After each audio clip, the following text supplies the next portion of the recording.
I hope you guys are doing this for every game. All right, I think. Hold on.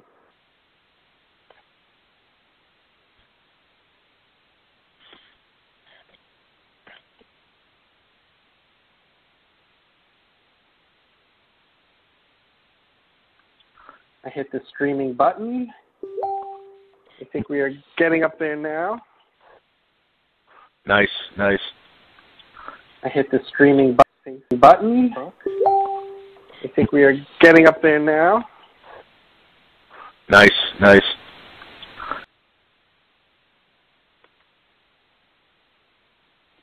We'll do a recap and some Giants preview. I'm just making sure everything is up and running. Hold on.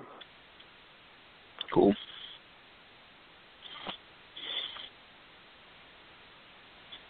Everything is up and running. Hold on. Cool.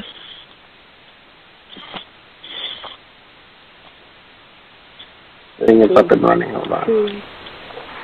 Cool.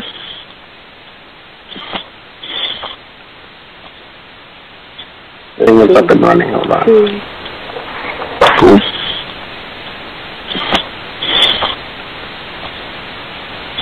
Everything is up and running. Hold on. Cool.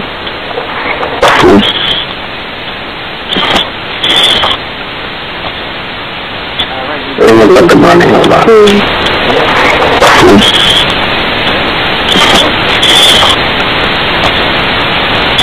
Everything is up and running. Hold on.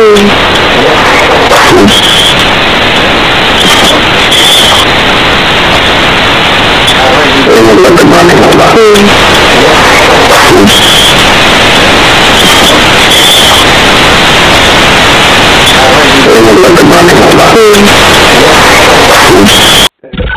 Welcome to the Bleedbigblue podcast, dedicated coverage of the New York Football Giants by your hosts, Marco, Trifecta, T. Merritt, and JBW.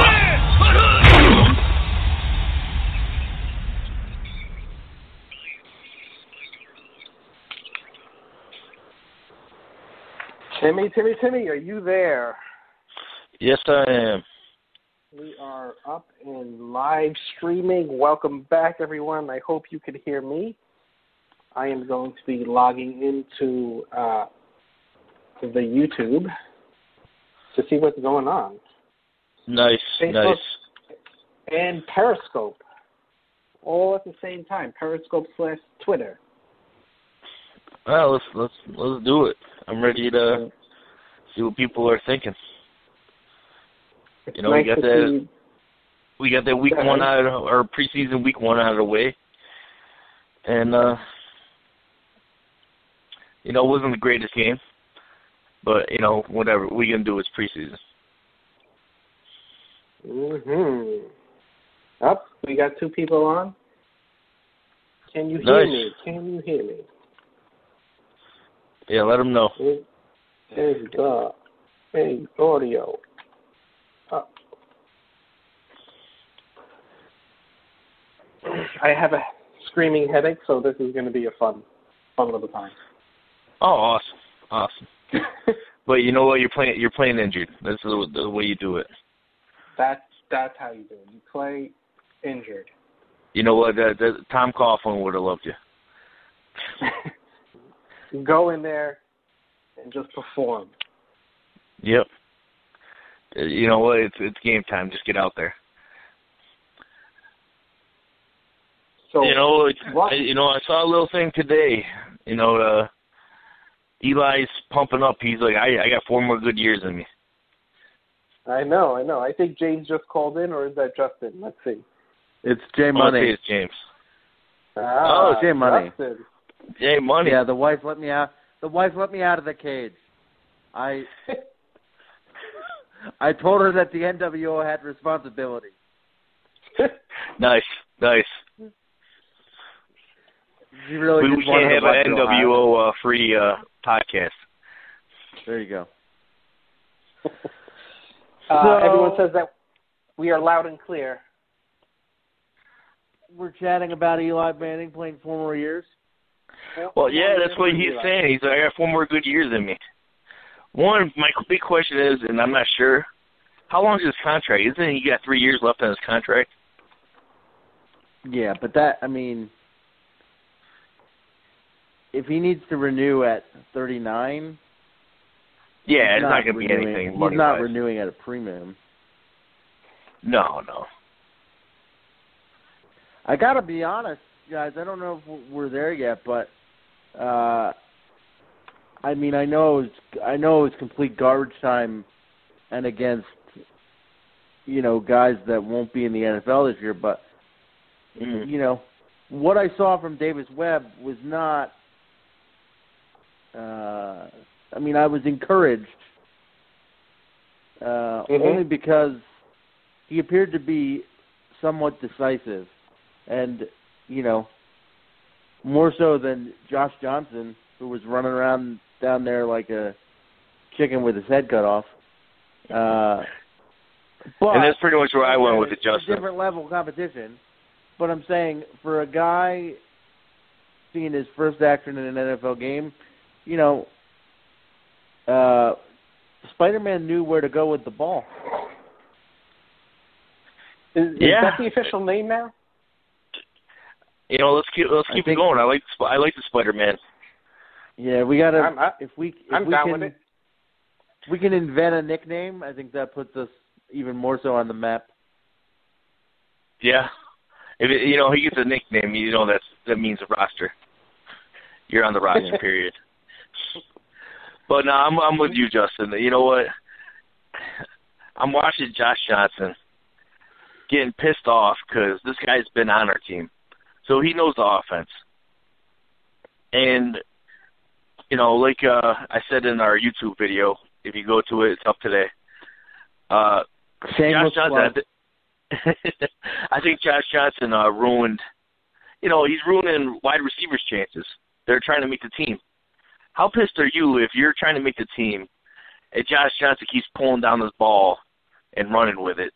Or if you're an offensive lineman, making them look worse than they did because he's just holding on to the ball and running into defenders, making T.J. Watt look like he's J.J. Watt. Yeah, well, that's a different issue. Well, they might have we'll get to that, but I'm with you. But the fact that David Webb, looked good, looked decisive, and very limited reps in practice, and getting the last 2 minutes, like I said, cut Josh Johnson, give David Webb more reps. At this point, I'm saying it's a battle between him and Geno. I don't think Geno looked horrible. No. He did throw. He threw a pick, which I wasn't a real fan of that throw. But let's see the competition between David Webb and Geno Smith. We saw what we saw from Geno on Friday. That's the book on Geno, and that's exactly what will happen if he's forced to play any extended amount of time this season. The longer that he plays, the more likely he is to make not just an error, but a fatal error. That interception that he threw, it was like he didn't even see him there. Yeah, I totally agree. The only thing I'll give Geno a little bit of a leeway with is it was a backup offensive lineman. It was a backup wide receivers. I'm just giving him a little leeway. Yeah, well, it doesn't excuse the mistake, but I'll give him a little leeway because of that. Chad Wheeler was not looking good for somebody who was taking first-team reps at the beginning of that week. I'm going to say something right now. Ben McAdoo, if you're listening, please call in. We know training camp is over. Give him the number, Marco. I love Justin's invites. That number to call in is 516-453-9383. The phone lines are wide open. Go ahead, people. If you want to get your question in, call on. McAdoo, I'm going to give you a nickel's worth of free advice. if you want Eric Flowers to be the starting left or right tackle for this football team this season, you need to get him as many first-string reps as you can. I'd play him the entire freaking game, because until he shows me that he, isn't going to play up high and with his arms extended, he's going to continue to get beat around the corner. I mean, granted, his last name is the problem is the other side of the coin, Justin. The other side of the coin is if Eric Flowers gets hurt, who the hell is playing left tackle for us? Well, we have no left tackle on this roster. It might not be Eric Flowers. Eric, if you're listening, please don't call in. Nobody wants to talk to you.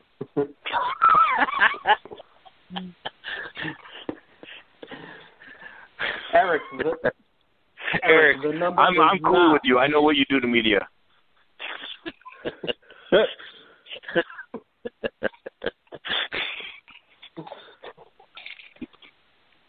What does he do to media?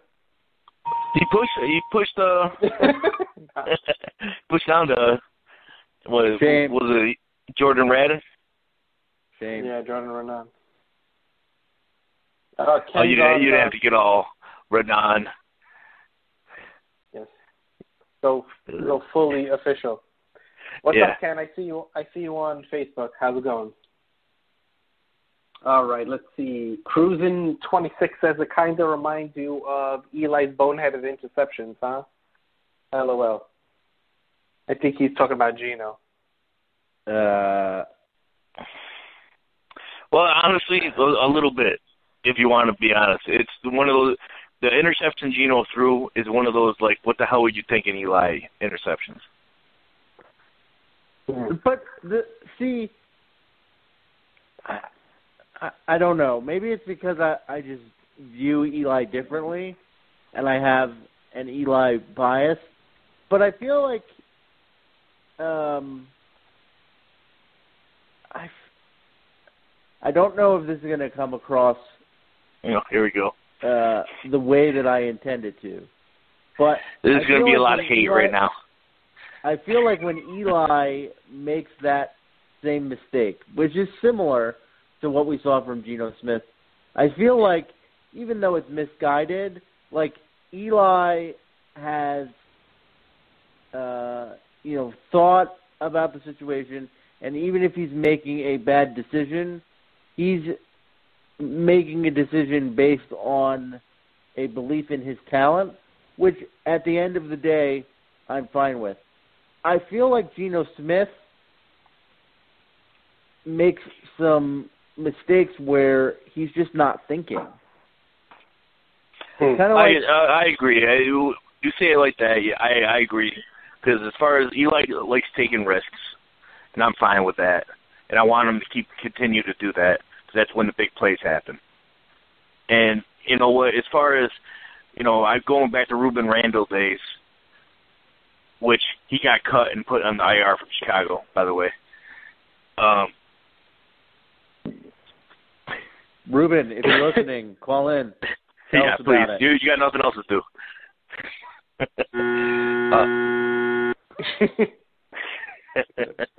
But Ruben Randall, he always ran the damn wrong route, which you could tell Eli wanted to tell the media that.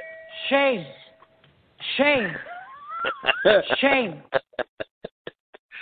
Always. And that's the one thing I was reading up on, like Brandon Marshall. He's trying to get acclimated. He's like, this is the first offense I've ever ran where there's so much nonverbal stuff going on as far as what route you're supposed to run when, I don't know, Eli gives you the finger. I don't know. Mm-hmm. And there's a lot of hand signals. Yeah. Which I think that's what, a lot of the mistakes happen when Eli thinks he gave you one signal and you thought something else. I really do think that might be some of the interceptions that we see Eli have. Because Eli's accurate. I hope the signals are, like, somewhat complex, and it's not like, if I flash one finger, run this route, but if I flash my ring finger, run this route. Like, well, because he's got to do like catcher signals, where right. they flash it like 10 times, and it's actually like the third one. Third one in or fourth one in.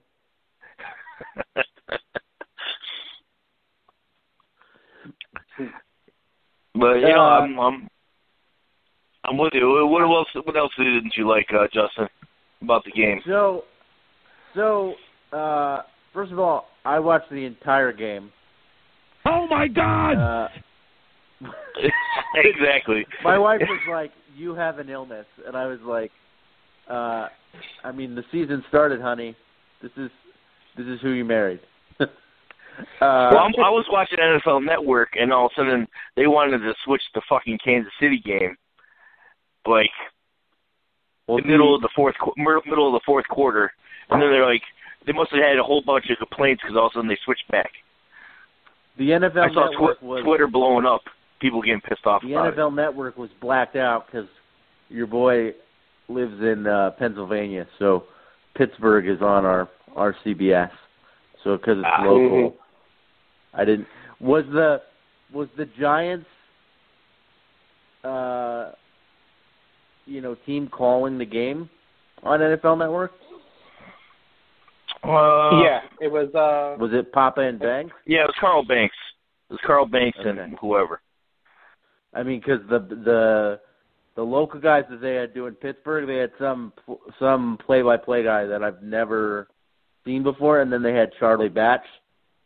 Charlie, if you're listening, I think that there are certain NFL teams that would be looking for a quarterback, like the New York Jets, and you might be better suited for that than whatever it was you were trying to do Friday night. That brings up a point, and I might forget about it, so I want to see what you guys think. I saw that Ryan Matthews got cut. What do you guys think? For a backup running back, Ryan Matthews is a good big back. This is the only thing that I'll say. Go ahead. I'm not a big Ryan Matthews guy because of the injuries, and I Lord agree. knows we have enough of those. However, I am not convinced that the Giants are 100% sold on the percolator. And even though my partner in crime is not here to defend his man crush, I'll say this: if you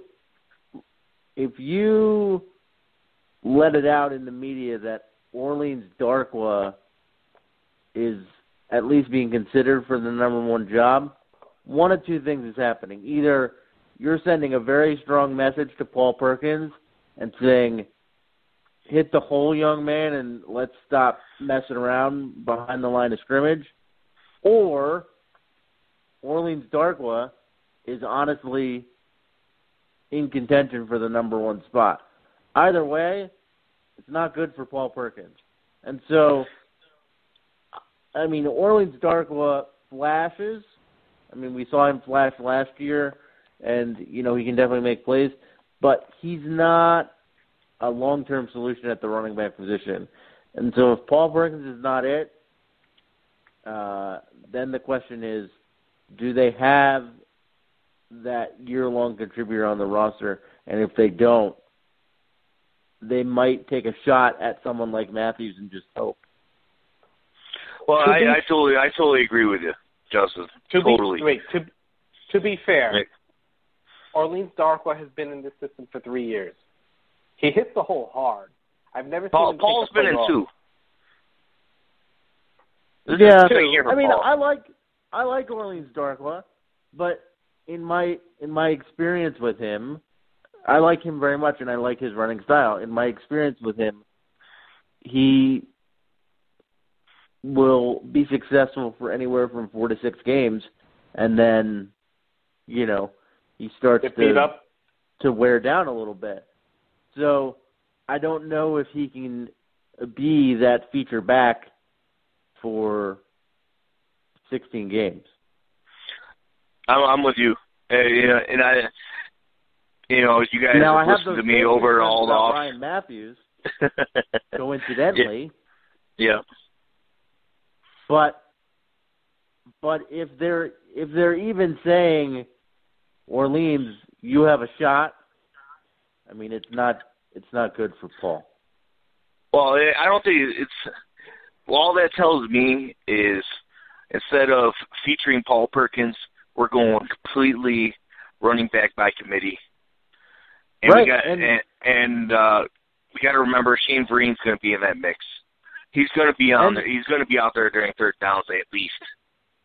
And I'm totally with you, Justin, as far as what I saw in at least the first week was Paul being hesitating, getting into the line and not hitting it. When Darko was doing a total opposite. He was hitting the hole hard and, being decisive about where he was going. And I'm not a Darko guy. I'm sure you guys know that since off-season. I pretty much thought Darko would almost get cut. But at this point, Darko was in the mix. Supposedly Wayne Gellman's making moves. He's had good practices this week. I mean, Gellman looked okay. Yeah, he looked okay. He had limited opportunities, obviously, but he looked okay.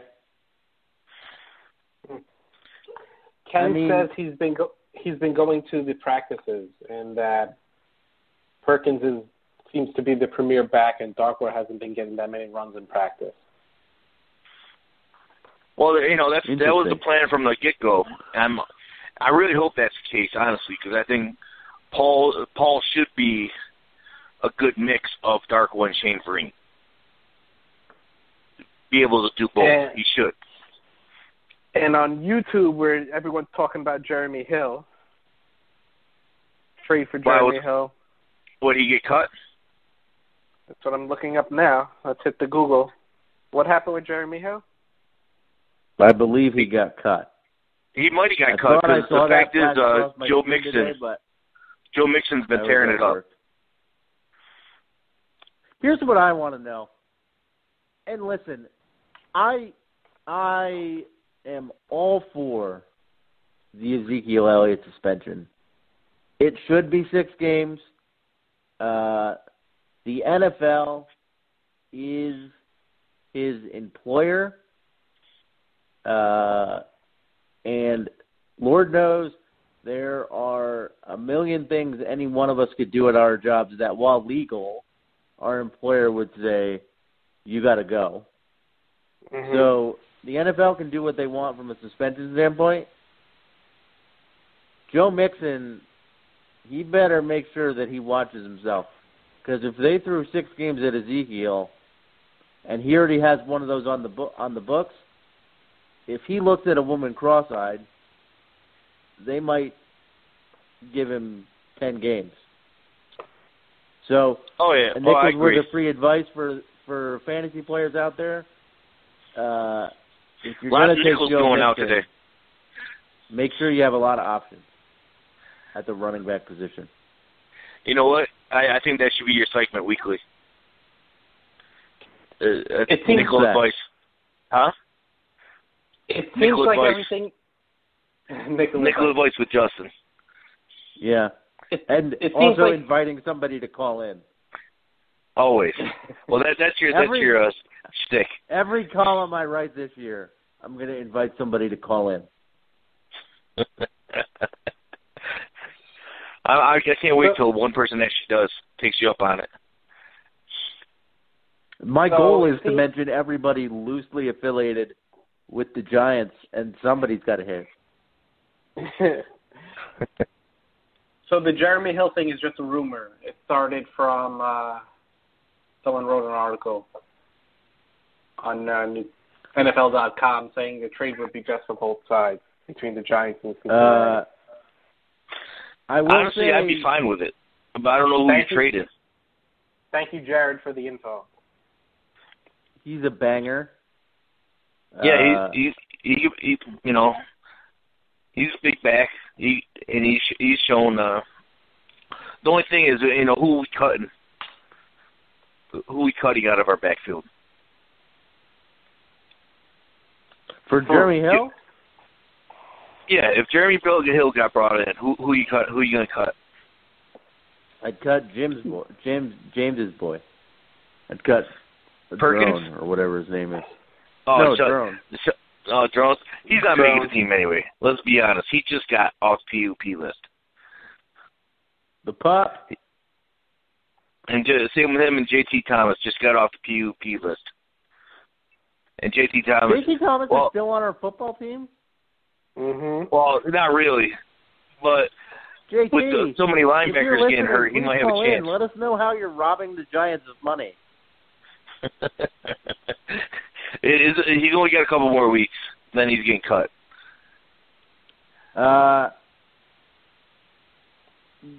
To talk about another thing that I absolutely loved from the game, couldn't love it anymore, is when the rookie kicker banged a 52-yard field goal with ease. He got a leg. He should be the starter. I think he is the starter. He is. They just wanted competition. I hope they just wanted to throw Mike Nugent in there for reps so that he doesn't wear his leg out. But that kid has a leg. I think you could argue that Josh Brown had, a decent leg in terms of power, but I think this kid even has a gear or two beyond Josh Brown, and for whatever reason, Coughlin never liked to have those guys. He liked to have guys that sort of maxed out at a 47-yard field goal, and then he would routinely try 52-yard field goals and be amazed when he didn't have the leg. So give me the kid that has a rocket attached to his hamstring, and let's go. Oh, I agree. You know what? I want to give my big shout-out to Jay Bromley. Jay Bromley, I don't know what the hell he did in the offseason, and Tim likes it in the trenches. And where the hell did Jay Bromley, where was he these past couple seasons? Because this Jay Bromley's, tearing it up. He's in the backfield all the time. Well, and listen. Even Damon Harrison said Jay Bromley's, playing at another level this year. I'm gonna tell you something right now about this defense. Excuse me. Sorry, Giants fans, for yawning. He's really excited about it. This defense has so many playmakers that, it allows players like a Jay Bromley, or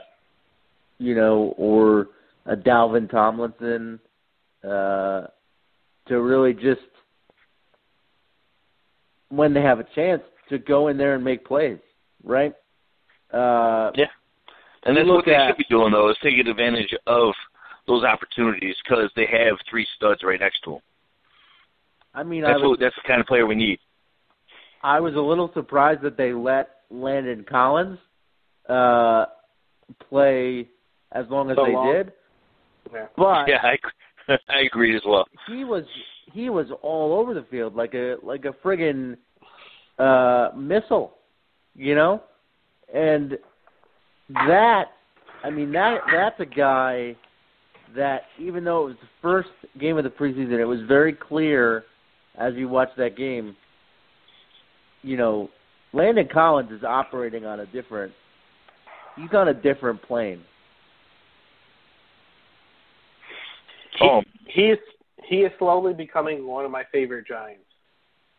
Oh, absolutely. He's right there. He's definitely up there with me. And for those that don't know, I'm just going to say Landon does pretty well with the ladies. Follow Landon on Instagram. He's got some friends. I believe Landon is pretty fertile as well. Very fertile. Landon's baby mamas, please call in. Right. Please. Hey, that's a great name for a fantasy football team, by the way. Oh my God! Landon's baby mamas. All right. We got a serious question here. Okay. And I'll put it out there. I happen to agree with this question. Well, it's a statement then if you're agreeing with it. Yeah, it's more of a statement, but he has it he phrased it a few ways. So, has Weston Richburg now become a liability in the run game? Well, I'll put it out there for this because I know you guys like to put me in the trenches. Richburg did this last year, and he blamed it on injury. Now, if he does this, gets pushed back into the backfield like he was doing this past game, coming this season, then you know what? When it comes to re-sign, see you, Richburg. Because that's a huge problem for our run game if our center, or actually a huge problem for our pass game as well if our centers get thrown into our quarterback. Yeah, if he's constantly at the lap of Eli. Yep. I mean, see, and quite honestly, like, it's going to sound elementary, but in this case, I think that it applies. Weston Richburg is undersized, and from the moment he was drafted, the only thing that you saw, the only thing that you heard was that they wanted to have him at center because he was mobile and agile and he could get out and pull a la, the glory days when Sean O'Hara was pulling around on that counter. But if you're going to have a center whose sole job is to pull, it doesn't really work because the pressure that comes up the middle, if you can at least stifle it, your whole entire offensive line collapses from the middle out. So, 100%. But the thing is, it was week 1 preseason. I'll give him that. The amount of fumbles I saw throughout the league from people just not used to getting hit was insane. But that being said, he also played against Jason Hargroves, which is one of the better nose tackles in the league. But again, I saw that. We all saw that last year. Richburg getting pushed back into the backfield. And that just can't happen. Our offensive line made Ryan Moats look like Lawrence Taylor. So there's a lot of work to do on that in that specific area, and I'm making a conscious choice not to freak out yet. But so I was alarmed, I'll say. So it's only the first preseason game, and like in soccer, they say it takes you your first 15, 20 minutes just to get into the groove of the game. When you're playing in preseason, back to American football, when you're playing in preseason, you're in for like 3 series and then you're pulled out. You really don't get the rhythm, so I get it. Last year, he didn't look the best. He wasn't horrible, though. But there were times where we needed short yardage, and he was in Eli's lap. And he's saying he was injured, so let's give him the benefit of the doubt. But it's definitely something I have my eye on. And going back to that short yardage thing, do you guys remember what was it? The 4th and 1? We tried to run up the middle and we get stuffed. Ridiculous. Yeah, I think 4th and 1, right? I think it was 4th and 1. Whether it was 3rd and 1 or 4th and 1, whatever. I just know we got stuffed. And I don't know if it was Paul Perkins or the offensive line not getting the push. But that's unacceptable.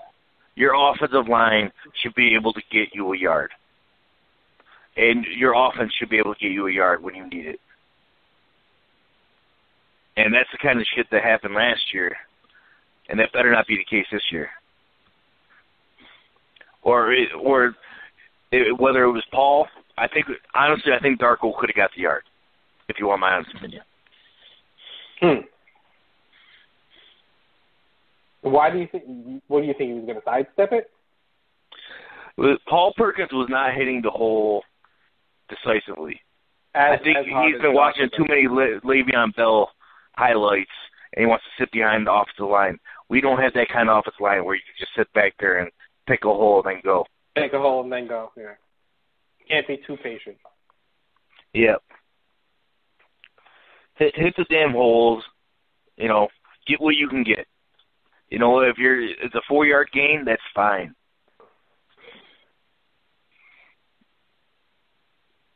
But we definitely need to fix this running game because, you know what, that's Giants football, guys.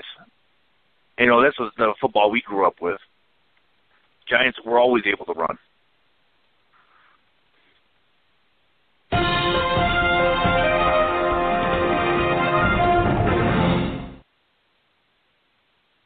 There's no breaking news. I hit that by accident. Oh, that was that was an emotional roller coaster right there. I was, oh shit, what's going on? I'm sitting there. I'm like, did Jeremy Hill actually get cut? Did Ryan Matthews get signed? That's just a sloppy elbow hitting the keypad.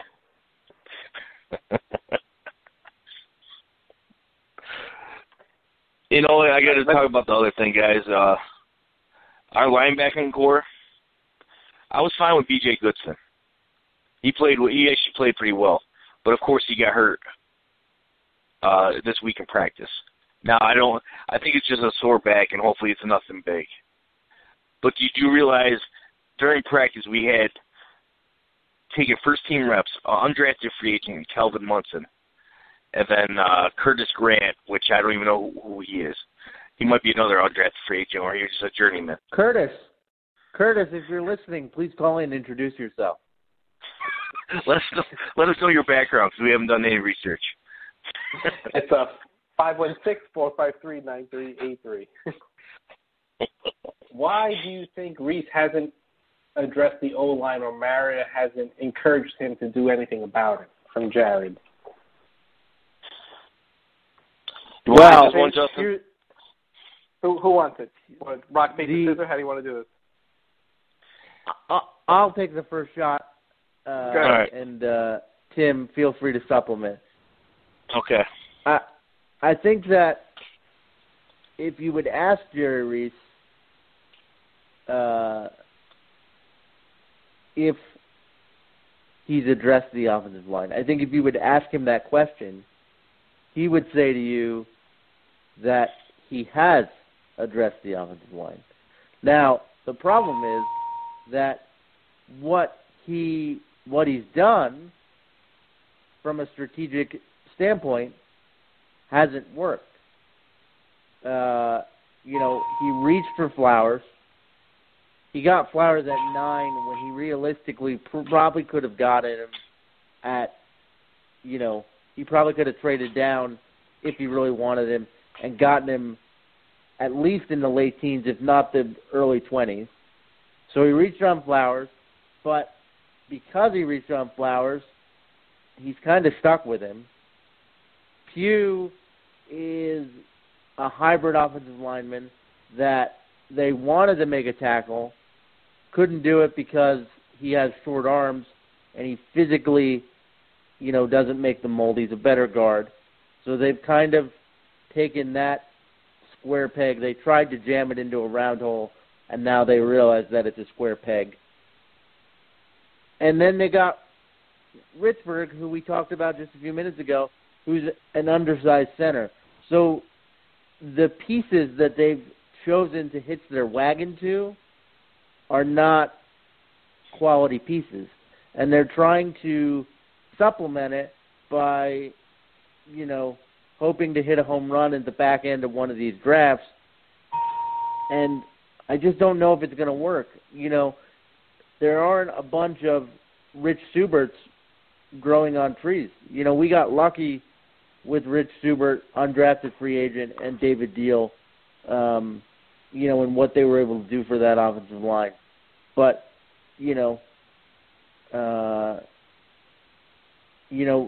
there's certain positions that Reach can pick, wide receivers, corner, defensive backs, and then there are certain positions where he can't, See, I disagree. Previously, I know you guys are saying. I know you guys are saying, but this is why I disagree. As far as Eric Flowers, if that was a draft with Sheriff, right? Mhm. Yeah, that's who they wanted. But again, Sheriff wasn't even a tackle. They were going to try to play him at tackle. He plays guard for Washington. But so whatever. We needed a tackle. We got Flowers. Did we maybe reach? Probably. But again, he was supposed to play right tackle. They could have gotten Todd Gurley. Again, if you don't have offensive line, Todd Gurley doesn't do anything. Hence last year. But would I rather have? James is crying somewhere. Yeah, James. And James but the thing is, again, Flowers was drafted. They're supposed to be the right tackle. William Beatty, again, is the one that screwed up this whole offensive line plan. Mm-hmm. Flowers had to go to left tackle when he wasn't ready, and he didn't learn. And I would still, to this day, will stand by the fact that he did not have a horrible rookie season at left tackle. And I think his second year was, I think he took a little step back. But this year, they're saying his hand placement's better. He's got faster hands and all that stuff. And again, we'll see when the real games start. Because again, like you said, people got to get rhythm. A couple series, you can't judge on just a couple series. And honestly, the one sack that he led up, and it wasn't really his fault. He was still engaged with T.J. Watt. Josh Johnson ran into him. But to go with the rest of the offensive line, Justin Pugh and Weston Richburg, they're more of a zone blocking kind of offensive lineman. Where Eric Flowers, John Jerry, Bobby Hart, even DJ Fluker, those are road graders. Those guys are the ones that we should be able to run behind. The problem is if your center's getting thrown back in. What is he? Is he a yard? Is he a tackle? What is he? Who's that? Fluker. Fluker's a guard. I don't, because I don't think he's athletic enough to play the right tackle position. But here's the other thing too. Yeah, it comes down to, as crazy as it sounds, a lot of where you're able to draft talent is based upon the exact spot where you're picking in each round of the draft. Because, what we need to invest in terms of a quality tackle, we're only going to be able to get at the very front of the first round. Absolutely. When the Giants got the totally closest they could, 9, they took a shot with Flowers. Now, it hasn't panned out as of yet, but you can't, you can't get the elite of the elite talent on the offensive line in the middle of the first round, because those guys will already be gone. Because, like my fellow NWO brethren, James says, you got 31 other teams that are getting paid to do this too. And the history of the league indicates that right now. Thank you. James, we're pouring one out for you. If you're done buying a car, please call in. He's not listening. Who are we kidding? I missed the anyway, Justin, but you're exactly right. But that's why I think Jerry has, if you want to go behind the scenes and, like, if you wanted to go in Jerry's office and he actually, taught you, no filter, I think he's tried to get offensive linemen in here. But you know how Giants are. They have a price in mind that they're willing to pay people. If you go above that, they're like, see you later. And you saw the offensive linemen that got way overpaid this past offseason. And I really think they wanted to bring somebody in, but they weren't going to pay that price. And right, they really can't. That's the other problem, is that the market for offensive linemen, especially this past year, I mean, it wasn't efficient. I mean, I don't care what you say. Who was it that got the huge deal from, like, Denver or Seattle? Was it Okung? I think it was Okung. Russell Okung, which is who Giants wanted. $15 million? The Giants wanted last year. Right. That's just not going to work for the Giants. They'd rather, they did what they needed to do this offseason when they got Brandon Marshall super cheap, and they opted 2 years ago to invest their, war chest of money into a defensive line, which is something that they know, and it's a way that they're familiar with, a strategy that they are accustomed to when it comes to winning. And now that defensive line is in place for, the next 4 years, and the Giants feel like that's their base.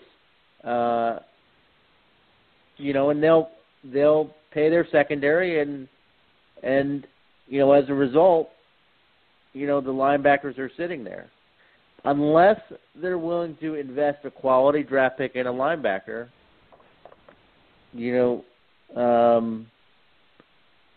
I just don't see them allocating free agent dollars to the linebacker position. Put my mic on! So, I agree with you as far as the linebackers. They're not going to put money in. They're not going to put money into the linebackers. They're waiting to draft somebody, which I'd rather have homegrown talent anyway. And B.J. Goodson might be that. He did show flashes during the game. But again, I want to see him during the regular season. We tried to spend a little money on, like, J.T. Thomas. And, the other person that's pissing me off is Keenan Robinson. When the hell did he start having concussion issues? And now Keenan Robinson's barely played this preseason. And he's supposed to be one of the linebackers we're supposed to be able to count on. Right. So Daniel on Facebook says, what's your take knowing explosive receivers with additions of Ingram and Marshall compared to an O-line that's been suspect? So I think he's saying Reese's choices were more weapons or stocking up on an O-line. Well, listen. Again, Brandon Marshall, part of the reason why he came here was because he wanted a chance at this point in his career. The official word that they release in the media is that he wants a chance to compete for a ring. But what he really wanted to do, aside from show up the Jets, thanks farm team, is and anybody attack Jets Nation, by the way. Right. Hashtag attack Jets Nation. I forgot to call in today. Aside from that, he wanted, if you have a chance to take a talent like Brandon Marshall and put him opposite Odell Beckham, and you have a chance to do it for $6 million, you do it. Because Sterling Shepard was our second best wide receiver last year, and he was a rookie. The third best wide receiver was not Victor Cruz. It was anybody? Anybody have Maybe Tavares King. Maybe Tavares King. Maybe Roger Lewis. Right. Flip a coin. Roger Lewis, who again would rather be seen photographed on a boat smoking a joint the week before the playoffs, and hope that the NFL doesn't drug test him. Roger Lewis, if you're listening, don't call in because nobody likes you. Roger, you got cleared up the charges. I'm cool with you. Shame. Shame. Anyway, Shame. I think Reese's strategy is clear, and I think it's defensible. Now, do I wish that the Giants could invest in offensive linemen? Absolutely, but it goes back to, the scale of the market. They could get someone of Marshall's caliber and create a competitive advantage at wide receiver at a relatively cheap price, or they could pay $15 million for Russell Okung. And is Russell Okung that much better than what we currently have? No. So, Reese did what I think any of us would do, and that's take a strength and make it stronger. Yep. Well, and you can only draft, like going back to Ingram and going back to really any times we haven't built up the offensive line. You can only draft what's there. Sometimes it's a weak offensive line class, which this past year the offensive linemen were horrible in this class. And, that's all we can do is draft who's there. There was nobody at 23 or whatever the hell we drafted, 24, 23, for offensive linemen that were there, that were worth taking. And, the talent evaluators, they're going to take the best player available, period. I don't think Giants really – the only time I've really seen them reach for need is Eric Flowers. And other than that, for the most part, they take the best talent available. I just think we need an offensive lineman so bad. They're like, no, we can't wait on a tackle in the second round. We're taking Eric Flowers now. I do want to say something, shifting gears slightly. I do want to say something about Evan Ingram.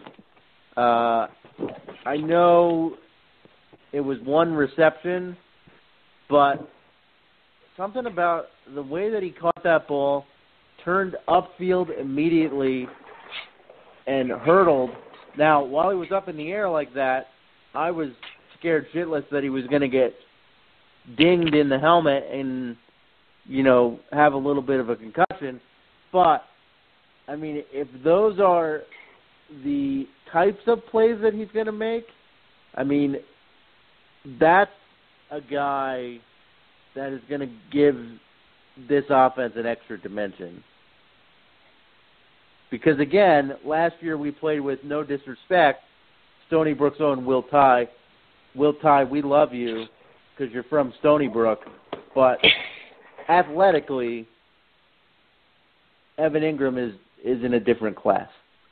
Yeah. Well, Evan Ingram, let's be honest, guys, he's just a big wide receiver. Really. He's playing tight end. But for the most part, he's just a big wide receiver. I think his dimensions are comparable to Brandon Marshall, and he runs faster. And he's younger. Guys, it just moved. To quote George Costanza, it moved. But going back to the offensive line, the biggest thing that we're going to need, and we'll see when everybody gets in the rhythm, that's the reason we brought Rhett Ellison in. That's the reason we're using fullbacks, is we need help. We need people to chip for Eric Flowers. If he's going against one of the better, defensive ends or outside linebackers, chip for him. You're going to have to do the same thing for Bobby Hart, let's be honest. And hopefully we're not, it's not going to mean any, Weston Richburg's not getting thrown into Eli anyway. But let's not overreact over the first preseason game. No. Only the first preseason game. Yeah. Don't get everything all crazy.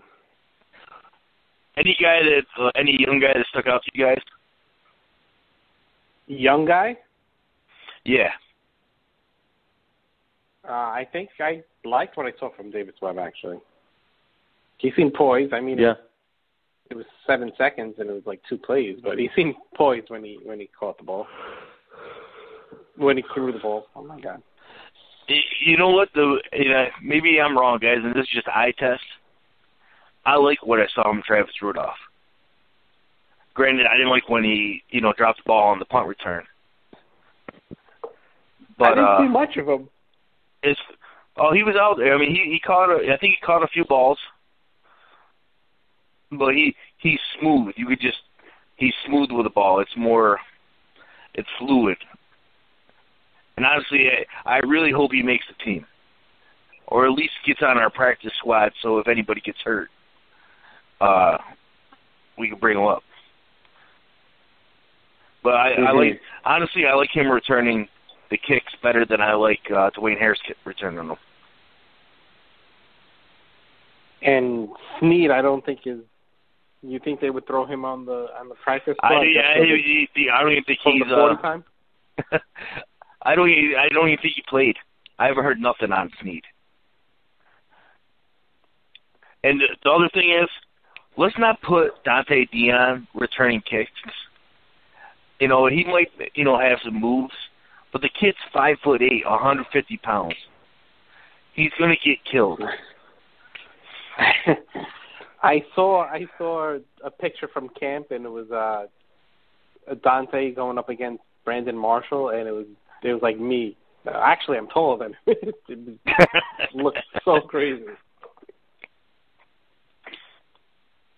What a mismatch. Yeah. What you guys think of the backup corners, the Valentino Blake, Michael Hunter, Dante Dion?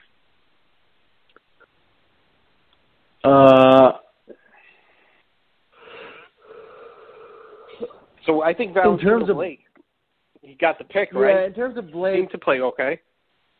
He got the pick, but he got burned twice. He's the defensive version of Geno Smith, right? In the sense that Geno could play well for a very short period of time.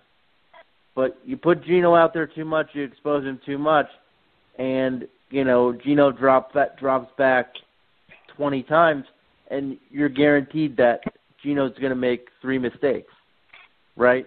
So Valentino Blake is one of those guys. And quite honestly, that might end up being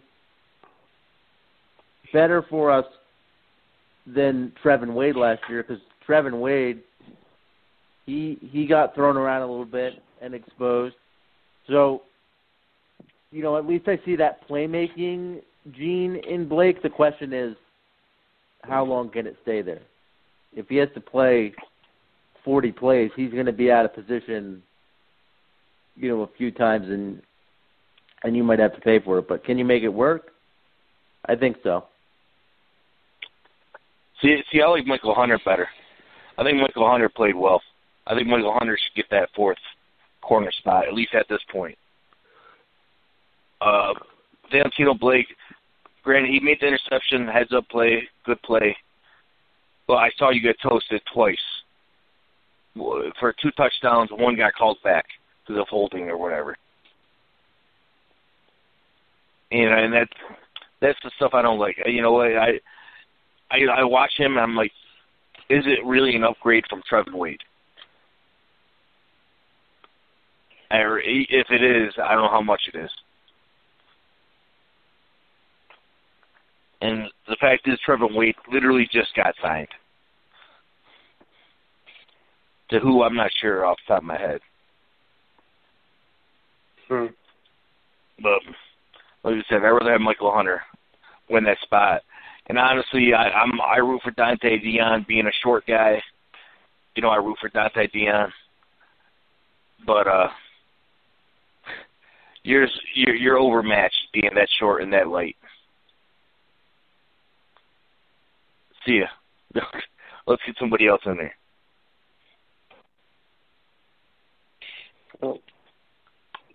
Who was the other short, other smaller corner that didn't want to make up the team? He was skillful like 2 years ago. I think he went to the Texans, right? Charles Harris is now or it's something like that, right? Is Charles? He just got signed by Jacksonville this week. Are you talking about J-Ron Hosley? No. No, not J. Ron Hall. No, fuck him. That wasted talent. Charles James. J-Ron, if you're listening, call in and confront Tim. Well, we know you're not doing anything else, so might as well call in. Myron just replied to a tweet. I told him we're on. Let's see if we get another reply. No, you were talking about Charles James. He went to Houston. He just got Tom Coughlin brought him back. Tom Coughlin brought him back to Jacksonville this week. Mm-hmm. Liked him better than Prince, huh? Let Prince walk. And you know what the funny thing is, I gotta say about Tom Coughlin, everybody's like, "Oh, this is Tom Coughlin's team" and all that. And Doug Marone's got to be like, "What the fuck? I'm the coach." And while Tom's just chilling up in the office.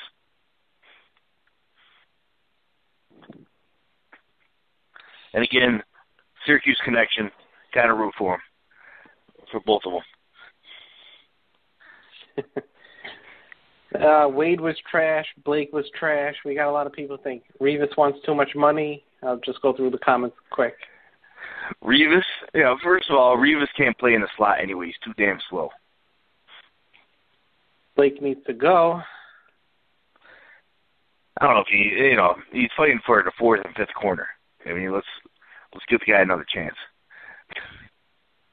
Yeah, he's not going to be out there that much. He's not going to be a starter, guys. Relax.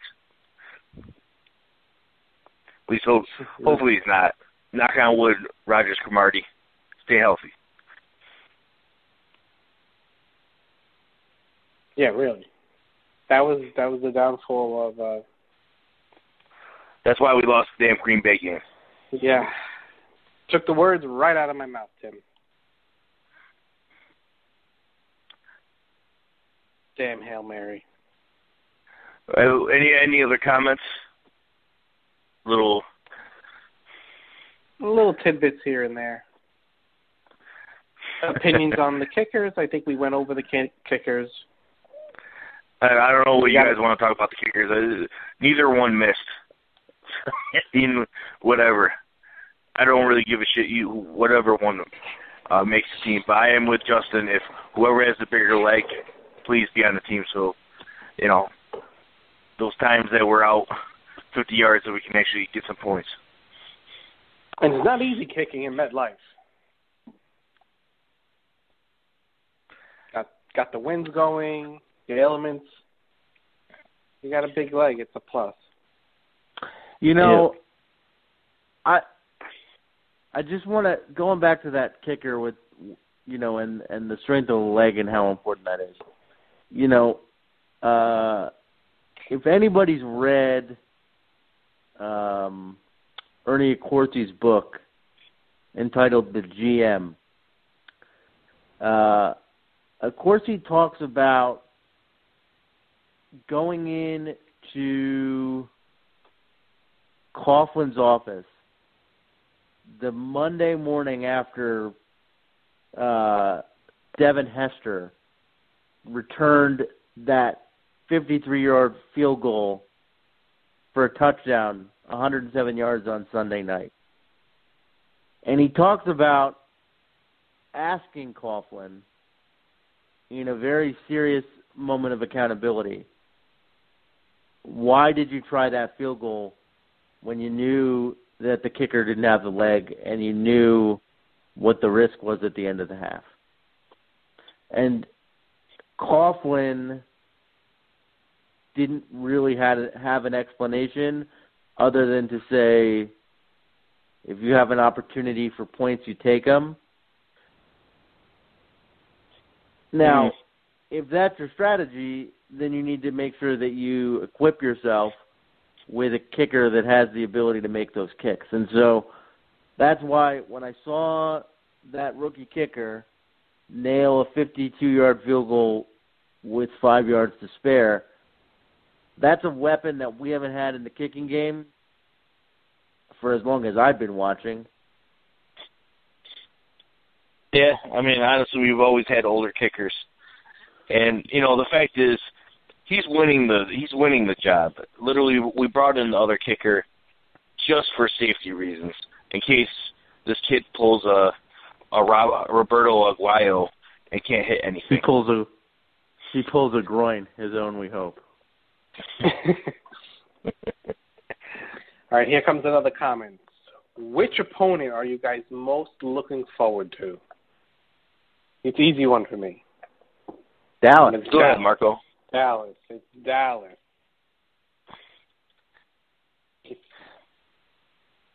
Bar none, Dallas. Because I hate playing the Eagles. Mm-hmm. The Redskins,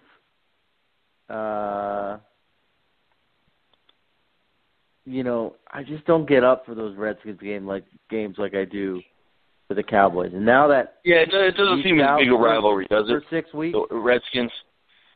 They're such a chaotic franchise.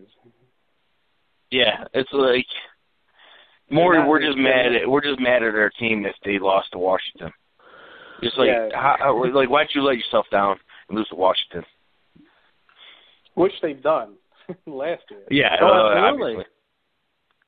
That Week 3 loss to the Redskins at home, I mean, there was a portion of the season after we lost to Green Bay to Minnesota back-to-back, shortly thereafter, that I thought that Washington loss was going to keep us out of the playoffs.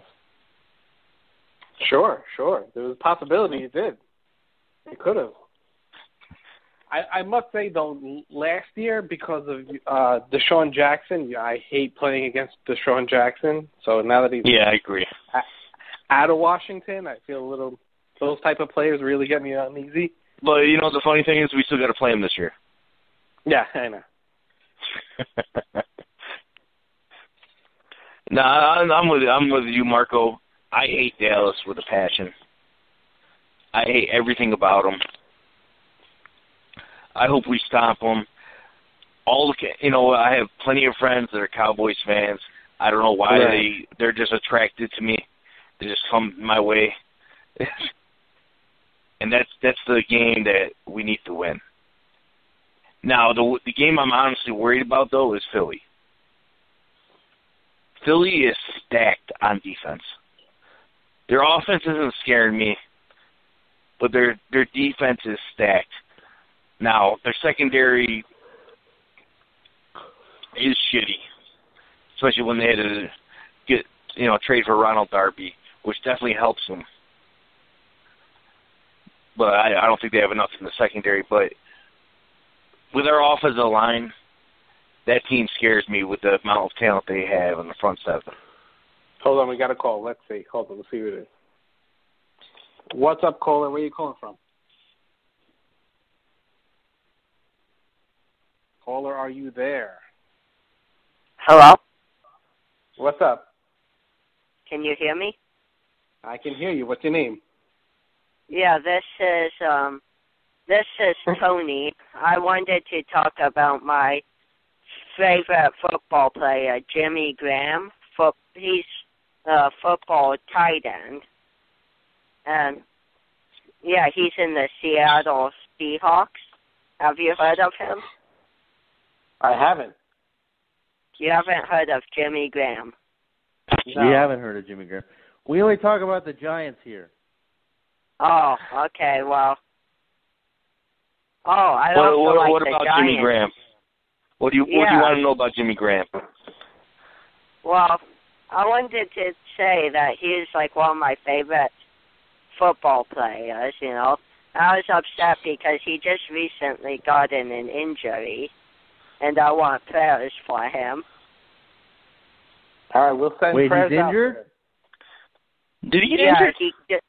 he just got injured recently. What did he? I injury? didn't see that. Yeah, How bad? What was it? it was a sore ankle. Just Sore ankle. He can suck it up. He's a sore ankle. He'll be Yeah, fine. it's Yeah, rough. he needs to. It's not sore. He needs to It's man rough. up. No, I'm not giving my. I'm not. No offense, buddy. I'm not giving my prayers to Jimmy Graham for a sore ankle. Well, it's not sore. It's broken. Oh, it's broken. Broken. Oh, so sad. Can we Google All right. that? Yeah. All First right, of all, dude. I'm gonna have to call BS because I haven't heard nothing on Jimmy Graham breaking his ankle. No, it's some punk kid who's trying to prank, but I'll give it up to him. All right, we got another one. First of all, the kid got me laughing. I'm not gonna lie. I was Well done. yeah, well All right, done. You made me laugh. Let's go to the next one. We got another one. Let's see what's going on. What's up, Cole? Are you there? Yo, What's your Hello. name? Where are you calling from? Hello. this is Dean from Connecticut. How y'all doing? Dean, how are you doing, Dean? I'm doing good, but I could have sworn that was a female and not a male. I could be wrong, but I don't know. But listen, this is a Giants talk show, right? Not Seattle Seahawks, if I'm correct, right? You don't want to talk about Jimmy Graham? I don't want to talk about Jimmy Graham unless he plays for the New York Football Giants. That's There you right. go. Let's get down to the down and dirty, all right? We had one preseason game. I'm going to just give you my perspective, then I'll get off because I'm sure you probably got a lot of callers. But number one, I thought Gerald Adams gave a lot of heart out there and did a lot of blocking, which people always judged him for his lack of blocking ability. But I've seen him pick up a couple blitzes, which is inspiring. But being that we have Evan Ingram, I don't really see Gerald Adams getting a lot of playing time.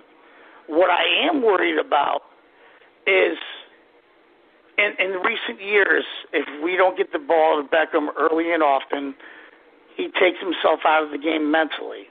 Okay, so now you picture you got Odell, you got Brandon Marshall, Sterling Shepard, Evan Ingram.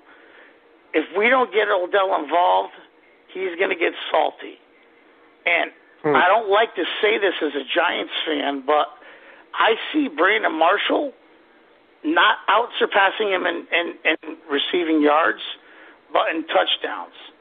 And then I see Odell get a little salty because he's not getting enough touches, which is fine. But if this guy says he wants to be the highest paid player in the league, regardless of any position, and we all know quarterbacks make the money, not wide receivers, he has to humble himself. And if he wants to be the best, better than Jerry Rice, he has to be a team player and understand that there's one football to go around and there's multiple options. Do you understand where I'm coming from with that? It's like you got Marshall, you got Shepard, you got Ingram, you got Beckham, you got Paul Perkins. I mean, you can't look Beckham's way 15 to 20 times a game because he's going to be doubled, and Marshall's going to have single coverage, or even if he doesn't, Sterling's going to get it. So I don't think he's going to get enough opportunities to do what he wants to do, and that's going to hurt him, and he could cause some disruption in the locker room. Perhaps. That's what I'm thinking. Do you guys have any perspective on that? Or I would say that's definitely a possibility. We don't know. It's not we're talking to the guys directly, but Odell's saying all the right things. This is a guy that honestly, if I was Odell, I'd be holding out right now to get my contract like Aaron Donald is, because what he's making. I agree with that. And so the fact that he's actually at camp playing, not saying anything about the contract. Giants already said it's going to get done, but who knows if, heaven forbid he gets hurt majorly this season. He might never see that money. Yeah, but if you look at next year, I'm sorry to interrupt. I just got a few things to say. I'll take it off the air. But next year we have to worry about Justin Pugh. We have to worry about Weston Richburg in the near future. We have to worry about Odell. We have to worry about a lot of more key components than just Odell Beckham himself, because Landon Collins is going to want a new contract, and he's arguably one of the best safeties in the league. So you got Weston Richburg, you got Justin Pugh, Landon Collins, all going to want new contracts probably after this year, and they can't afford to give Beckham the money that he wants and still keep the same core together. I mean, they just invested $90-something million on 2 defensive ends. Well, I'll take that question right now. The thing is, they can maneuver the cap any way they want. Yeah, it's gonna be tough. Yeah, absolutely. But they can back end Odell's money if they sign him. And, Justin Pugh, is he going to get good money? I hope so. But if he wants, top guard money, guess what? Make a Pro Bowl. And exactly. And Weston Richburg, guess what? Don't get blown up into the backfield, and then you could be a top center money. Yeah, did you get blown up in the second quarter of that, or the end of the first quarter against the Steelers? He got trampled over by what's his face? Jason Hartgrove. And he just laid down like it was okay. Like, listen, you know what? I'm all for my New York Football Giants. Listen, you guys get paid, blah blah blah. I don't care what it is, but if you're making that much money, you better put all your heart into this, because if they were giving me that much money, I mean, I was in the military. I put my life on the line for peanuts. And that's what I don't understand. It's like, you know what? If they give me that opportunity, I'm not like anybody else, but I don't understand how people can be like, oh, I got a bum ankle, I'm going to sit this practice out. There wasn't no sitting practices out in the military. You get hurt, it's, oh, well, suck it up, rub some dirt on it. You know what I mean? Oh yeah, I totally agree, and it's not the same mentality, even definitely not compared to the military. And thank you for your service, by the way. I appreciate it. But it's also it's not even back to the old school days. Like, we talked to Myron Guyton on a usual basis, and it's not the same back in those days. Those guys got hurt, they played with it. Now there's a lot more money on leather helmet days. Remember them dudes had heart. Yeah. Hey, let me make two more things, and I'll get off. I know you guys are busy. Number one, I wanted to give a shout out to Dalvin Tomlinson and B.J. Goodson. All right, number one, Dalvin Tomlinson, in the limited action that he played, he showed a lot of promise. He was beating the covers and everything, and B.J. Goodson ran through that line like there was nobody there, and he made the sack. I'm telling you, B.J. Goodson is going to be our starting linebacker, middle linebacker this year, and he has the best tackling. Like if you were to go to school to learn how to tackle, watch this kid, because he puts his head to the side, wraps up, and brings him to the ground. None of this arm tackle stuff. B.J. Goodson wraps up, and you've even seen it last year on special teams. This kid knows how to play. And I've seen him calling plays, reversing the defense in the game. It's just like, you know what, this kid needs the time to shine. And Dalvin Tomlinson, people think not Jay Alfred, what's his name? Jay Bromley. Jay Bromley, yeah. Supposedly I'm hearing Jay Bromley is going to get the starting position, but from what I've seen so far, I think Tomlinson needs it. We were we were all on the Tomlinson train when he got drafted, and I think he's played awesome.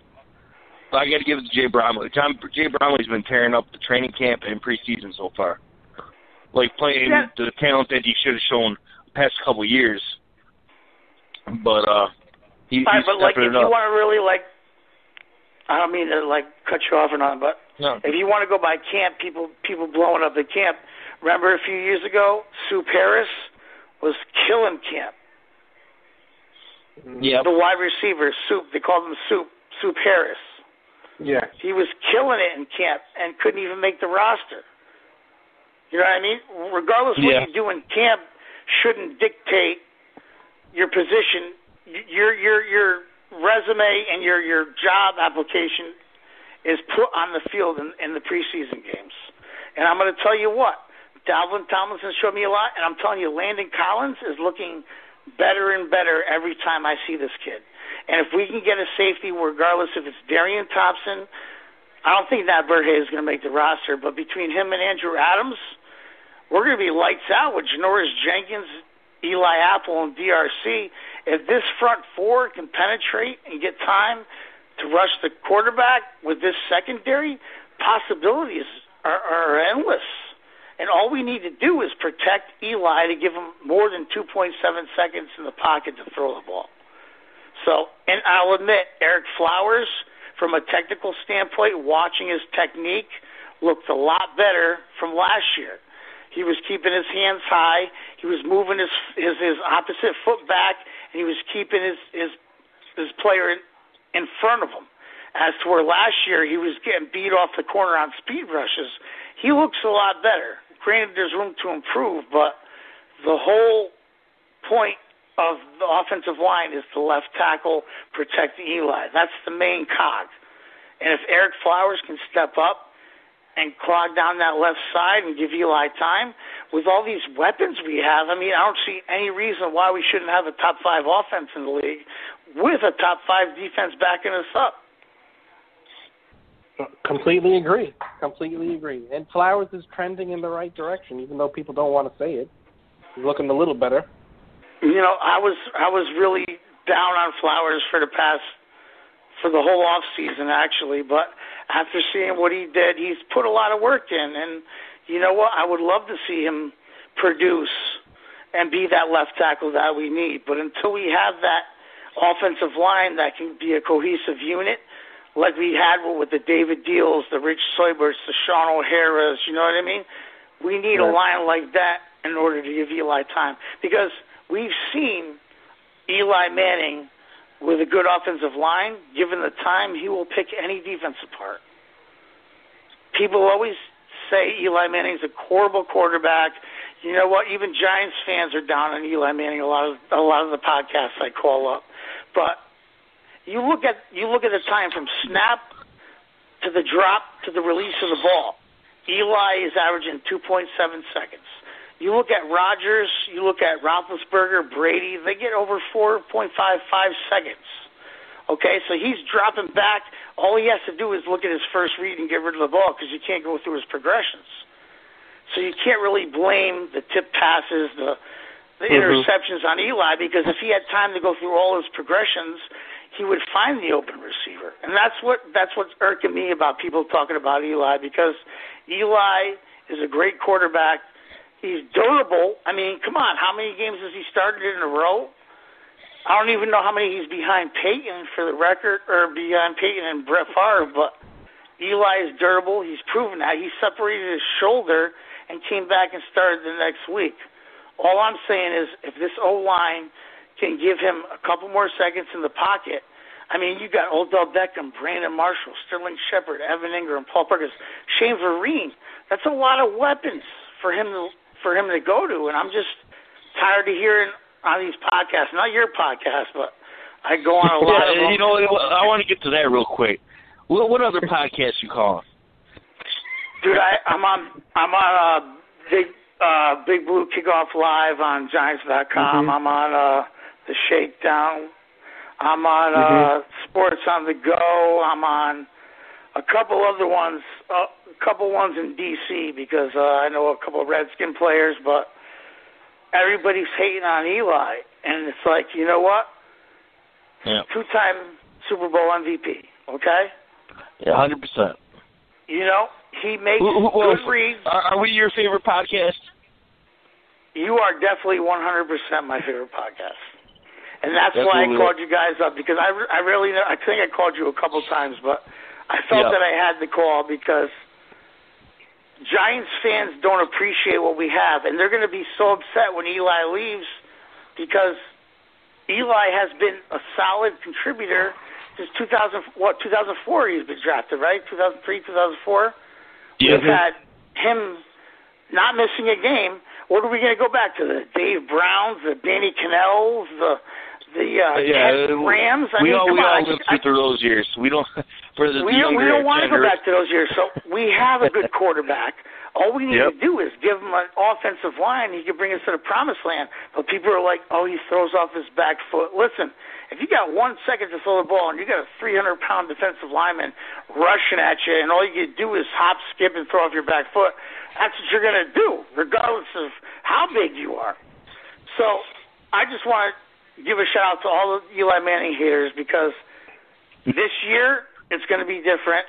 They're going to bring in different packages with the tight ends, and Ellison's going to help out a lot. If Eli gets more than 3.5 seconds after the snap, mark my words, write it down, whatever you got to do, he's going to throw for 5,000 yards and 30-plus touchdowns. What I want to know from you guys, I want your opinion. Do you see the Giants' defense as a total defense surpassing 40 sacks as a total defense this year? All right, I'm going to take that one off the air. Thanks for calling in, Dean. Yes, sir. So go ahead, Justin. 40 sacks. And after we do this, I want to go back and discuss Dean's very first point that he brought up because I have something important that I'd like to mention there as well.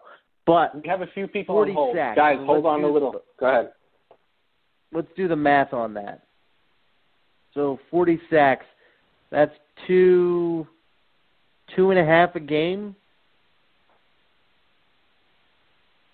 Yeah, sounds about right. Yeah, so 40. I think we can absolutely get that. I think I'll take the over on 40. Because this year, you know, the nice thing about this year is the front four. JPP and Vernon don't have to play the whole game. We have a rotation.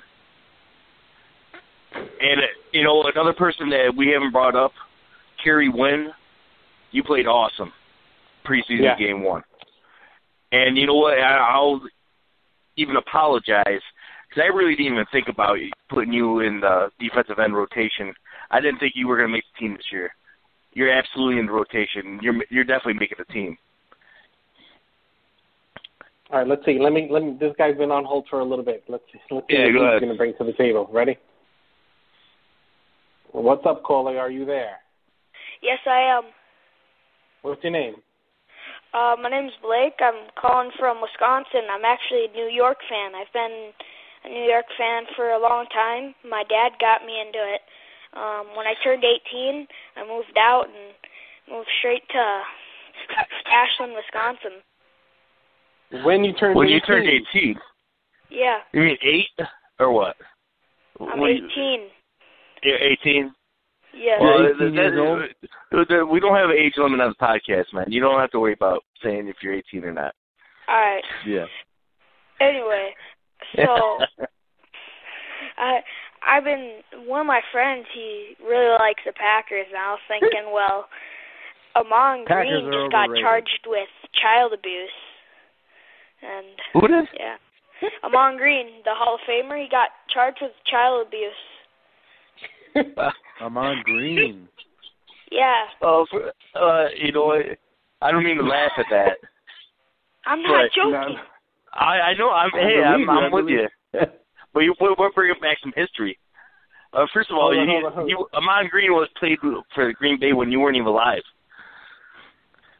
Hold on, right. I put him on mute.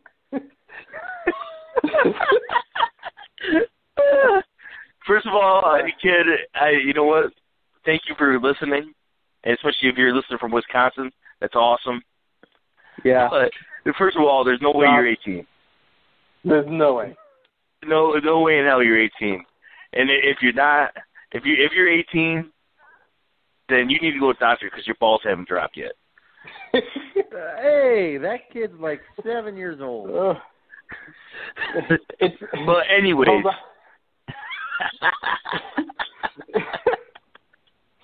So, I love that he brings up Amon Green. Did Amon Green touch you? That's what. That's the question. Hold on. Were you the kid? He waited 17 minutes on this line to let us know about Ahman Green. This is a Giants podcast. We're not worried about Ahman Green and what he's done. Hold on. And it's not the same. I have the numbers from before. It's a different number. So if someone's calling from a different number, maybe. Okay, go ahead. So it's two totally different people. He's still on the line. You want to go back to him? Want to bring him back? Yeah, put him back on. Let's see if you got a Giants question. Yeah. So you're back on. I want to talk about Eli Manning. I really What do you want to talk about Eli? I think that, if I'm correct, did Peyton Manning retire this year or last year? Yeah. He retired last year. Yeah. So I have a question. Is Eli Manning retiring anytime soon? Nope. He just already said it this past year. He said he's got 4 more good years. 4 more good years? Sir. 4 more good years. But what I really don't like about the Giants, I know we got a good player, Beckham. I know he's a really good player, but yeah. I just don't like his attitude, Punching I holes. Hear you. You know what? Justin's right with you. Trying to beat up nets. I can't take it. Here's we might need to get this kid a contract. Yeah. I think you just found out the NWO Junior. Todd, if you're listening, we might have found your replacement. We're going. Are you a fan of Todd? I'm sorry. Do you know Todd? Hello? You know Todd, our intern? Am I still on the air? Yeah. You are on the air.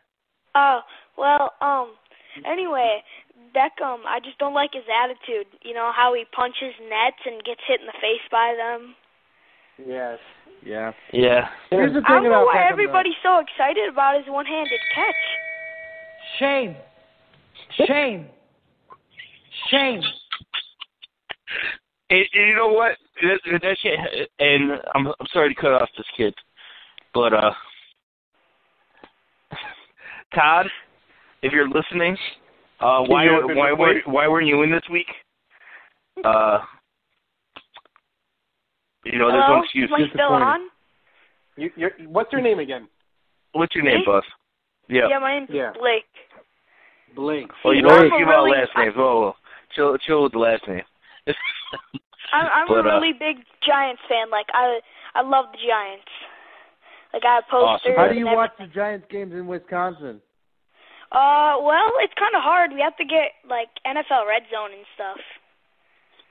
So you're a big Red Zone guy. Nice. What other teams do you follow, Blake? I follow the Milwaukee Bucks. I like their team. I like the Yankees. The all Greek that good Freak. stuff. The Yankees. Yeah. How you all in Milwaukee or in Wisconsin and like the Yankees? What? How you all in Wisconsin but like the Yankees? No, we're originally from New York. Where in New York? This town, like 45 minutes away from the city. Somewhere in it's like right next to the border of Pennsylvania. I forget what it's called. How old were you when you moved? Like 3. So like last year? 2 years ago? No. All right, Blake, I'm going to thank you for calling in, Blake. Very mature. Yeah. You are very mature. You are very mature for your age. Thanks, Bill. All right, Blake, thank you. You know how old I am? Yes, we know how old you are. It comes up on the caller ID. 18. Oh my God. I'm not actually 18. Oh, well, we know. You're like 12. I'm 13. 13. All right, Blake. Have fun. Thanks for having me. No problem, man. You keep listening. Yep.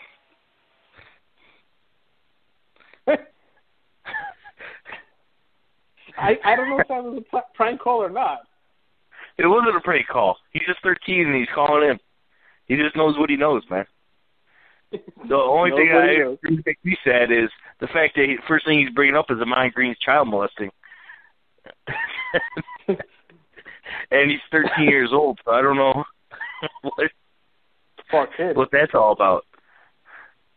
No, Ahman Green. Hold on. I think it was for child abuse, not molestation. Well, it was child abuse. Whatever. We get our facts straight here.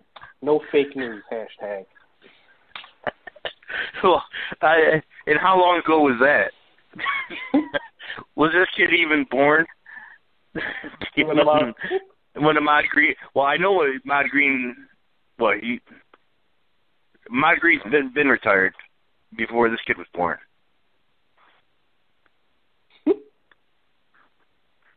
That was some funny shit.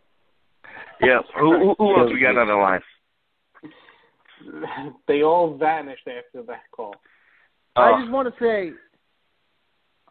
say, going back real quickly, I know that we're running close on time here, but I want to say real quickly, going back to Dean's original point about Odell Beckham, taking himself out of games if he's not involved early. And what I would say in reference to that is, throughout the beginning of his career, if Odell was taken out of a game early, typically what it meant was that the Giants weren't in the game. There's a strong possibility with the caliber of this offense and with the talent surrounding Odell that we may be able to play well in the first quarter and establish a lead, and maybe Odell doesn't play as much of a factor as he would have had to play in the past. We haven't seen an Odell Beckham that, maybe was taken out of the game plan by the opposing defense, but the team was still playing well. Odell has a problem with losing because he's ultra competitive. And I've been as critical of Odell as the next person, but it'll be interesting this year to see if the Giants have success without Odell. Is he accepting of that? I find it hard to believe that anybody wouldn't be, but I guess time will tell.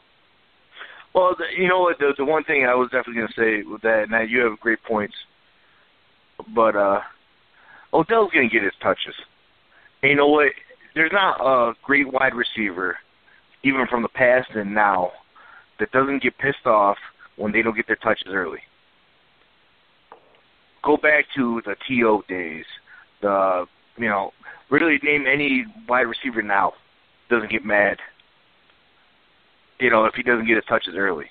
And the fact is, Odell is such a major part of our offense.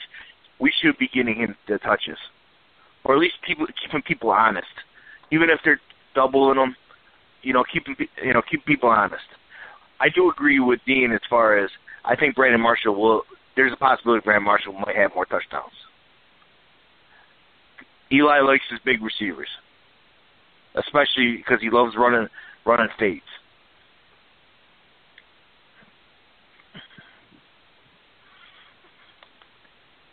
Yeah, I think between Ingram and Marshall in the red zone, I think that Eli's going to have an abundance of red zone targets. Exactly, and it just makes sense. Well, why am I going to try to shove it into a little wide receiver when I have two monsters that I could just toss it up to? Mm-hmm. 2-minute warning. We're closing down shop soon. Oh, we got another caller. You want to take the last caller? Yeah, let's see the last caller. Hopefully it's another kid. You want to play over and under on how old he is? You know what? I'll play. What's the area code? 203. I think he called 203. 203. Oh, it's Dean again. It's definitely Dean again. I just had to say one more thing. I'm sorry to bother you. No problem. All right. That kid was pretty cool, even though he lied about his age. But all Giants fans are Giants fans. But here's what I'm asking you right now. Go ahead. Okay? If Eli Manning has time to throw, okay? The offensive line gives him time. Do you see more than 2 wide receivers surpassing 1,000 yards this season? 2? More than 2 or more wide receivers getting 1,000 yards receiving this year. How many did Shepard have? I'm going to say no. Yeah, the only reason I say no is because I think it's going to be spread out. Other than Odell getting us over 1,000, which I think is guaranteed. I don't, I see the other ones spread out with like 700 yards, maybe 900 yards, something like that. But I don't see it. I don't see 2 wide receivers breaking 1,000. Well, you know what? If we can establish a run and have the defense bite off play action like we did in our better years, we had subpar wide receivers getting 1,000 yards receiving, I mean, when we had Amani Toomer, Ike Hilliard, when we had David Tyree, I mean, we had receivers that weren't even as good or had the athletic ability as the ones we have now.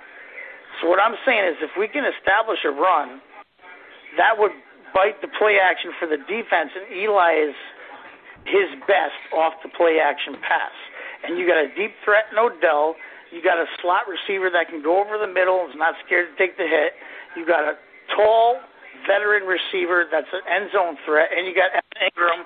And a lot of people don't know. In the combine, Odell ran a 4.43.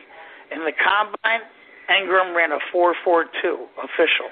So you got a tight end that's 6'3", 225, 230, who's faster than Beckham in a straight line. So you have multiple weapons. And if the offense can establish a running game, then it's over with the passing attack. And I'm not trying to bother you guys' podcast. I'm just saying, listen, No. There's big things ahead for this offense. And the defense speaks for itself. But I honestly think that we're going to have 2 receivers that surpass 1,000 yards. And I honestly think Odell and Marshall will surpass double-digit touchdowns, but Marshall is going to edge him out in that touchdown. But I still think Shepard's going to give us 7 or 8. You know what I mean? No, I agree with you. I'm with you. And if I think it might be spread out, and that's the one thing with Eli. I definitely think you're right on that point. Is when we don't have a running game, you take that Eli's one of his great talents is play action passing. Yeah, but that's one of his key plays. But we have no play action now. We have no play There's action no now. play action now, because McAdoo's not going to bring out the full playbook in the preseason, but I mean, I saw one good run from Perkins in the preseason game, and I've seen 2 from Orleans Darkwa. So like that running back position, even though they say it's given to Perkins, I still think it's up for grabs, and they're still not going to give Perkins 15 or 20 carries. I think it's going to be split. You're going to have Vereen as your third down back, so I don't see any running back getting 1,000 yards. So it's going to be Eli throwing the ball again, and who is the defense going to double cover? Beckham. Marshall's going to be open. Shepard will be open. I see a lot of good things for this offense, but we have to score more than 20. What did we average last year? 24.5 points a game. I think we're going to beat that, and I think this defense is going to be a top 5 defense once again. All right, Dean. Thanks for calling in again. Roger that. Sorry, guys. I love you, man. Later. Go Giants. Yeah, I mean, Dean brings up good points. Yeah, the only thing is the 40 times the straightaway speed in a straight line, yes, but Odell's dynamite because he runs so quickly, laterally, not just straight line. He turns on a dime. Yeah, he is the smoothest transitions I've ever seen. He doesn't lose any speed by making a cut or anything. Yeah, he catches all the balls in stride and doesn't lose a step. It's like incredible. Mm-hmm. Well, I love Odell. Now I just want him make sure you catch the damn ball. Don't, I know he's practicing and just messing around with the one-handed catches. I had no problem with it. And the one I saw the other day was ridiculous. Well, that was. I mean, that was insane how stupid that was. But put two damn hands on the ball. You know what? Yeah. And after the Green Bay game, no, I don't want to see drops. And that's the thing that, I get on Odell is him dropping balls. He makes catches like that with a one-handed catch. Put two hands in the ball, it should be guaranteed that you catch it. 2-minute warning. Now it's really 2 minutes. All right, so any closing notes? Oh, I want to give everyone an applause and a thank you.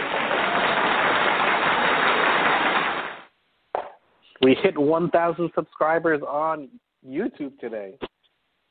That was pretty sweet. Yeah, that was the goal. We'll try to get that before the season started. Very nice. Thank you, everyone. Thank you for following, listening along. Everyone getting in and hey, everybody tell your friends. Share us on your Facebook. We have a huge following right now. We love everybody that's listening. Let's get bigger. Let's get Big Blue Nation bigger because it's Drive for 5 time. Yeah. Please share this video. Tell people to listen in, call in. We love it. It starts with Monday Night Football against the Cleveland Browns. You guys think the starters? You think the starters will see the first quarter? They will probably play. I would say 2 series, 3 series. Yeah, maybe. Especially like Eli and Odell and those guys. I don't want to see them more than 2 series. Especially, because I want to see Spider-Man start getting some reps. And again, we're trying to push Davis Webb, a.k.a. Spider-Man, to keep the nickname. There you go. All right, 20 seconds, boys. 20 seconds. Everyone, thanks for listening in. We will check you next week. Check out our Good YouTube. night, Norway. We're going to be putting videos up all week, and talk to everyone later. Peace out. Good night, Norway. Good night, Norway.